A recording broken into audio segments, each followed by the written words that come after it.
Hello, ഇന്നത്തെ കഥയിലേക്ക് എല്ലാവർക്കും സ്വാഗതം. അങ്ങനെ സന്തോഷത്തിൻ്റെ പെരുമഴയിലാണ് നമ്മളെ ഗോവിന്ദും ഗീതവും ഉള്ളത്. രണ്ട് പേര് സന്തോഷം കൊണ്ട് നമുക്ക് അടക്കി പിടിക്കാൻ പറ്റാത്തൊരവസ്ഥയിലുള്ളത്. ഗീതമാണെങ്കിൽ കാറിൽ പെൻഡ്രൈവിൻ്റെ നേരെ നോക്കിയിട്ട് പറയാണ് സമ്മതം, 100 1000 വട്ടം സമ്മതം. അതേസമയം ഗീത വെച്ചിട്ടുണ്ടായിരുന്ന ഡോള് കെട്ടിപ്പിടിച്ചിട്ട് ഗോവിന്ദ പറയുന്നുണ്ട്, നിന്നെ അല്ലാതെ ഞാൻ ആരെയും അടി സ്നേഹിക്കേണ്ട. പിന്നെ രണ്ടു പേർക്കും സന്തോഷം കൊണ്ട് വീർപ്പ് മുട്ടുകയാണ്. ഗീതുവിന് സന്തോഷം കൊണ്ട് കരഞ്ഞു പോവാണ്. ഗോവിന്ദാണെങ്കിൽ ബെഡിൽ വീണിട്ട് ഗീതു ആണെന്ന് കരുതിയിട്ട് ആ ഡോളിനെ കെട്ടിപ്പിടിക്കുകയാണ്. ഗോവിന്ദ് ബാത്റൂമിൽ കുളിക്കാൻ കയറിയ സമയത്ത് ഗീതു എഴുതി വെച്ച ആ ഒരു നോട്ടീസ് കാണുമ്പോൾ വീണ്ടും അവന് സന്തോഷമാണ്. അവൻ പ്രണയത്തോടെ അതിനെ തലോടി കുളിച്ച് വന്ന് ഡ്രസ്സൊക്കെ മാറ്റി ഒരു ചെറിയ ചുറുചുറുക്കൻ കുട്ടപ്പനായിട്ട് പുറത്തേക്ക് ഇറങ്ങി കാറിനരികിലേക്ക് പോവാണ്.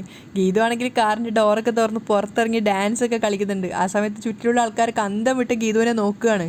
ഗീതു ഇങ്ങനെ ഡാൻസൊക്കെ പാട്ട് പാടിയിട്ട് സ്ഥലകാല ബോധമില്ലാതെ പോലെ കളിക്കുകയാണ്. ആ സമയത്ത് ഒരു സന്യാസിയെ പോലെ തോന്നുന്നൊരു മനുഷ്യൻ വന്നിട്ട് ഗീതുവിനെ കൂടെ തന്നെ നിൽക്കുന്നുണ്ട്. എന്നിട്ട് അയാൾ ഗീതുവിനെ വിളിക്കുന്ന സമയത്താണ് ഗീതു അറിയുന്നത് അടുത്ത് അങ്ങനെ ഒരാളുണ്ട് എന്നുള്ളത് പോലും. അപ്പോൾ അയാൾ പറയുന്നുണ്ട്, മോളെ അന്വേഷിച്ച് ചിലരൊക്കെ നേരത്തെ ഇതുവഴി നടക്കുന്നുണ്ടായിരുന്നു. എന്നെയോ? ഗീതു അതിശയത്തോട് ചോദിക്കുകയാണ്. ആ, മോളെ തന്നെ. ഇപ്പോൾ ഉറപ്പിച്ചു. ഇന്ന് രാവിലെ ഭ്രാന്താശുപത്രിയിൽ നിന്ന് ചാടിപ്പോകുന്ന കുട്ടിയല്ലേ നീയേ? ഗീതു ശരിക്കും ചമ്മിയിട്ടുണ്ടായിരുന്നു. എല്ലാവരും മോളെ തേടി നടക്കുക. അയാൾ പറയുന്നത് കേട്ടപ്പോൾ ഗീതു ചമ്മിയിട്ട് എങ്ങനെയോ അവിടുന്ന് എസ്കേപ്പ് ആവാൻ കളിക്കുകയാണ്. അതേസമയം ഗീതു ഉള്ളിടത്തേക്ക് പോകുന്നുണ്ട് ഗോവിന്ദ്.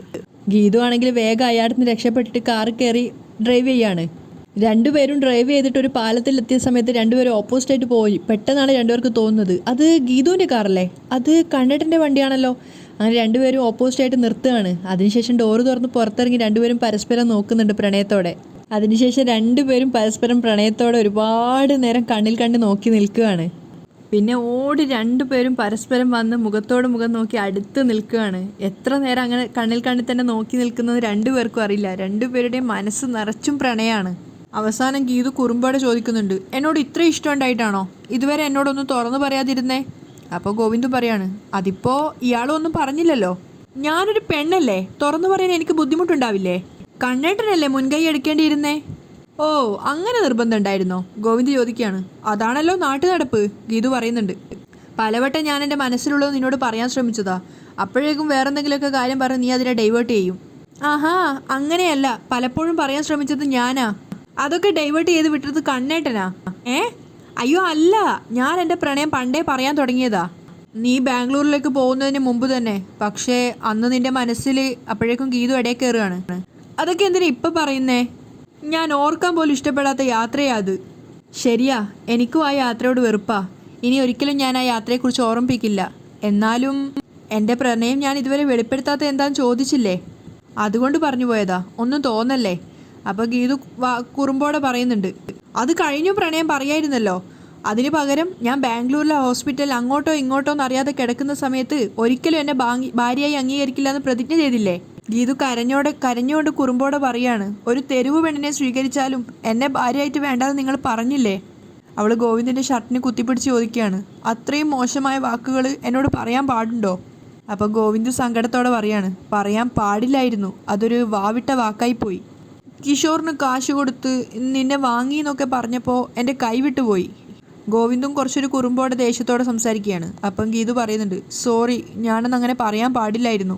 അങ്ങനെ പറയുമ്പോഴും കണ്ണേട്ടൻ അത് ചെയ്യില്ല എന്ന് എനിക്ക് അറിയായിരുന്നു. വെറുതെ ജയിക്കാൻ വേണ്ടി പറഞ്ഞതാ. സാരില്ല, നിന്റെ അന്നത്തെ മാനസികാവസ്ഥ ഞാനും പരിഗണിക്കേണ്ടതായിരുന്നു. നിന്നെ വേദനിപ്പിക്കുന്ന വാക്കുകൾ ഉപയോഗിച്ച് ഞാനും പ്രതിജ്ഞ എടുക്കാൻ പാടില്ലായിരുന്നു. ഇത്രയൊക്കെ സ്നേഹം ഉണ്ടായിട്ടും ഇവിടെ തിരിച്ചെത്തി കഴിഞ്ഞ ശേഷം കണ്ണേട്ടൻ എന്നെ റൂമിൽ നിന്ന് പുറത്താക്കിയില്ലേ? അതിന് കണ്ണേട്ടൻ എന്ത് ന്യായ പറയാനുള്ളത്? ഗീതു കരഞ്ഞോട് ചോദിക്കുകയാണ്. അതിന് മറുപടി ഒന്നും പറയാനില്ലാത്തതുകൊണ്ട് തന്നെ ഗോവിന്ദ് സ്വയം തലക്കിങ്ങനെ തട്ടുകയാണ്. അപ്പോൾ ഗീതു വിഷമത്തോടെ പറയാണ്, കണ്ണേട്ടൻ മനസ്സ് മാറി എന്നെ ഭാര്യയായി അംഗീകരിക്കുമെന്ന് കരുതി ഞാൻ കാത്തിരുന്നു. കണ്ണേട്ടൻ്റെ ദീർഘായുസിന് വേണ്ടി ഞാൻ എന്നും പ്രാർത്ഥിച്ചു, ആത്മാർത്ഥമായി സ്നേഹിച്ചു. കണ്ണേട്ടന് വേണ്ടി എന്നെ തന്നെ പരിചയമാക്കി ശത്രുക്കളോട് യുദ്ധത്തിനിറങ്ങി. ഗോവിന്ദിന് വല്ലാത്ത സങ്കടം തോന്നുകയാണ് അവളുടെ സംസാരം കേൾക്കുമ്പോൾ. അപ്പോൾ ഗീതു കരഞ്ഞുകൊണ്ട് പറയാണ്, എൻ്റെ ആത്മാർത്ഥമായ സ്നേഹത്തെ കണ്ണേട്ടൻ കോടതി കയറ്റി. അത് ശരിയായിരുന്നെന്ന് തോന്നുന്നുണ്ടോ? അപ്പോൾ ഗോവിന്ദ് സങ്കടത്തോടെ പറയാണ്, മോശമായിപ്പോയി, ഞാൻ അത്രയ്ക്ക് അതപ്പതിക്കാൻ പാടില്ലായിരുന്നു. Sorry, I am really sorry. രണ്ടുപേരും അങ്ങോട്ടും ഇങ്ങോട്ടും മുഖം തിരിച്ചിട്ടാണ് സംസാരിക്കുന്നത്. അപ്പോൾ ഗീതു തിരിഞ്ഞു നിന്നിട്ട് ഗോവിന്ദിനോട് പറയാണ്, വേണ്ട, എൻ്റെ കണ്ണേട്ടൻ ആരോടും സോറി പറയുന്നത് എനിക്കിഷ്ടമല്ല. അത് എന്നോടാണെങ്കിൽ പോലും. അപ്പം ഗോവിന്ദൻ തിരിഞ്ഞു നോക്കിയിട്ട് ഗീതുവിനോട് പറയുന്നുണ്ട്, എന്നെ അത്രയ്ക്ക് ഇഷ്ടമാണെങ്കിൽ നിനക്ക് അന്നേ അതെന്നോട് തുറന്നു പറയായിരുന്നല്ലോ, എങ്കിൽ പിന്നെ നമുക്ക് കോടതി കയറേണ്ടി വരില്ലായിരുന്നു. അപ്പോൾ ഗീതുവും വാശിയോടെ പറയാണ്, കണ്ണേട്ടൻ കേസിന് പോയപ്പോൾ എനിക്കും വാശിയായി, രാധികാമ്മ അങ്ങനെ ഇപ്പോൾ ജയിക്കേണ്ട, ഒട്ടും വിട്ടുകൊടുക്കില്ല എന്ന് ഞാൻ തീരുമാനിച്ചു, ആരുടെയും സഹായം ഇല്ലാതെ ഞാൻ ജയിക്കാമെന്ന് തീരുമാനിച്ചു. അപ്പോൾ ഗോവിന്ദ് അവളുടെ തോളിൽ തട്ടിയിട്ട് പറയാണ്, ആ ഫൈറ്റിൽ നീ ജയിച്ചു, കോടതിയിലെ നിന്റെ വിജയം ഞാനും മനസ്സുകൊണ്ട് ആസ്വദിച്ചു. പക്ഷേ അപ്പോഴെങ്കിലും നിനക്ക് എന്നോടുള്ള ഇഷ്ടം തുറന്നു പറയാൻ പാടില്ലായിരുന്നോ? കണ്ണേട്ടൻ്റെ പിറന്നാളിൻ്റെ അന്ന് ഞാൻ പറയാൻ തുടങ്ങിയതാ, അപ്പോഴല്ലേ രഞ്ജു നമുക്കിടയിലേക്ക് കയറി വന്നത്. പിന്നെ രഞ്ജു എൻ്റെ ഫ്രണ്ട് മാത്രമാണെന്ന് അറിഞ്ഞു കഴിഞ്ഞപ്പോൾ നിനക്ക് പറയായിരുന്നല്ലോ. ഗോവിന്ദ് വീണ്ടും ചോദിക്കുകയാണ്, ഞാൻ പറയാൻ വന്നതാ, അപ്പോൾ കണ്ണേട്ടൻ വിജയലക്ഷ്മി അമ്മയുടെ പേര് പറഞ്ഞ് എന്നെ തിന്നാൻ വന്നു. അപ്പോൾ ഗോവിന്ദ് ഇങ്ങനെ ചമ്മി നിൽക്കുകയാണ്. എന്നിട്ടും നാണോ മാനോ ഇല്ലാതെ ഞാൻ എൻ്റെ സ്നേഹവും കൊണ്ട് പിന്നാലെ നടന്നു, ചില സൂചനകളൊക്കെ തന്നു, ഒന്നും കണ്ണേട്ടന് മനസ്സിലായില്ല. അപ്പോൾ ഗോവിന്ദ് പറയാണ്, ആ അത്തരം ചില സിഗ്നലുകൾ ഞാനും തന്നിരുന്നു, നീ അത് ശ്രദ്ധിച്ചതുപോലുമില്ല. പിന്നെ സിഗ്നൽ തരാൻ ഞാനിതാ ട്രെയിനോ? സൂചന തന്നിട്ട് ഒരു പ്രയോജനം ഇല്ലാതായപ്പോൾ രേഖേച്ച് വഴി എൻ്റെ സ്നേഹം പറഞ്ഞ് ഞാൻ ശ്രമിച്ചു. കണ്ണേട്ടൻ അതും മനസ്സിലായില്ല. രേഖേച്ച് പറയുന്നത് സ്വന്തം കാര്യമാണെന്ന് കരുതി വരുണേട്ടനെ വീണ്ടും കുടുംബത്തിൽ കൊണ്ടുവന്ന് പ്രതിഷ്ഠിച്ചു. ഓ, മീഡിയേറ്റർ വെച്ച മഹാത്മ്യൊന്നും നീയും എന്നോട് പറയണ്ട. എൻ്റെ സ്നേഹം പറയാൻ വേണ്ടി ഞാൻ അയ്യപ്പേട്ടനെ അങ്ങോട്ടേക്ക് പറഞ്ഞു വിട്ടതാ. പക്ഷേ നീ എന്നെ വെറും ഒരു ഡ്രഗ് അഡിക്റ്റാക്കി ചിത്രീകരിച്ചു. എങ്ങനെ ചിത്രീകരിക്കാതിരിക്കും? ചില്ലറ കുടിയാണോ കുടിക്കുന്നേ? അമ്മയുടെ അസുഖം ഭേദമായപ്പോൾ എൻ്റെ സ്നേഹം തുറന്നു പറയാൻ ഞാൻ തീരുമാനിച്ചതാ.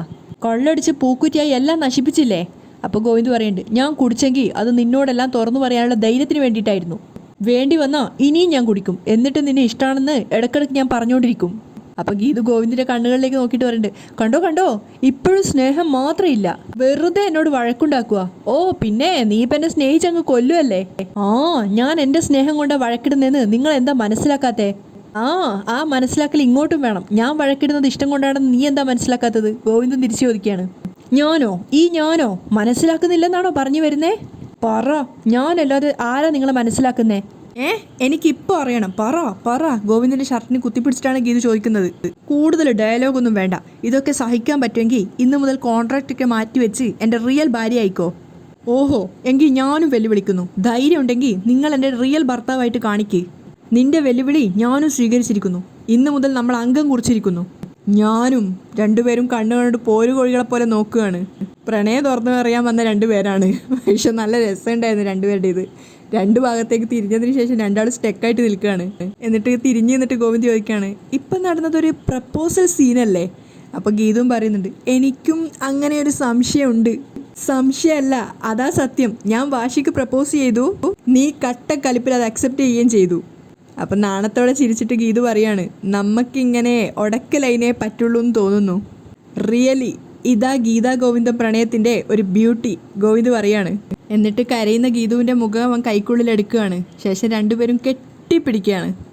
സന്തോഷം കൊണ്ട് പൊട്ടിക്കരഞ്ഞ് ഗീതുവും സന്തോഷം കൊണ്ട് പൊട്ടിച്ചിരിച്ച് ഗോവിന്ദും കെട്ടിപ്പിടിക്കുകയാണ്. ഒരുപാട് നേരം രണ്ടുപേരും സങ്കടത്തോടെയും സന്തോഷത്തോടെയും കെട്ടിപ്പിടിക്കുകയാണ്. ഇത്രയും നാളും ഈ പ്രണയം മിസ് ചെയ്തല്ലോ എന്ന് ഓർത്തിട്ടുള്ളൊരു സങ്കടം. പക്ഷെ നിന്ന് സ്ഥലം ഏതാന്ന് രണ്ടു പേർക്കും സ്ഥലകാല ബോധം പോലും ഇല്ലായിരുന്നു. അങ്ങോട്ടേക്ക് രണ്ട് പോലീസുകാർ ബൈക്കിൽ വരുന്ന സമയത്താണ് അവർ കാണുന്നത്, പാലത്തിൻ്റെ മുകളിൽ വെച്ചിട്ട് ഒരു സ്ത്രീയും പുരുഷനും കെട്ടിപ്പിടിച്ച് നിൽക്കുന്നത്. അപ്പോൾ അവർ രണ്ടുപേരും അങ്ങോട്ടേക്ക് പോവുകയാണ്. Hello sir.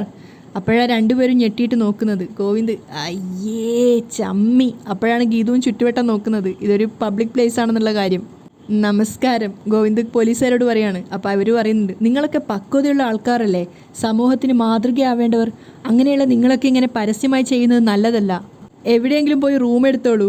അപ്പോൾ ഗോവിന്ദ് പറയുന്നുണ്ട്, അയ്യേ. അപ്പം മറ്റേ പോലീസുകാരൻ പറയാണ്, കുറച്ച് താഴെ ഒരു സ്ഥലമുണ്ട്, മണിക്കൂറിന് 2000 കൊടുത്താൽ റൂം കിട്ടും. ഗീതു ചമ്മിയിട്ട് സാരി വെച്ചിട്ട് മുഖം മറക്കുകയാണ്. അപ്പോൾ ഗോവിന്ദ് പറയുന്നുണ്ട്, ഞങ്ങൾ ഹസ്ബൻഡ് വൈഫുമാണ്.